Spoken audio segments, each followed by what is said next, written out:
Hindi ka nag-order sa'yo. Sige na, nag-order pati ko ng ano eh, gulay. Nag-order ang pakbet ah.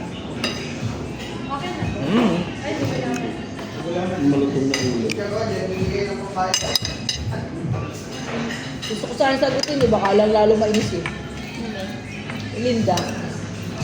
Gusto ko sana sagutin. Sabi ko sana eh, kung ayaw mo diwag. Nakakainis ang sagot eh. Eh, kung ayaw mo kasama diwag. Eh, bakit gano'n mo sagot? Nakakayak ka mo, di ba? Sabi ko, kaya ka tinatawag eh. Eh, may ginakausap pa nga ako eh. Di mo ako masagot, di ba? Nakakainis. Sabi ko, sige kain ka namin. Sabi ko, hindi, lumakad na kayo. Diba ka namin talaga dyan. Di pa parang natin boss mo eh. Bakit wala? Hindi na po eh. Kasama ng pakbit yun. Ayan. Malita yung pakbet. Pakbet. Maganda po ako natatakula pa nito pa.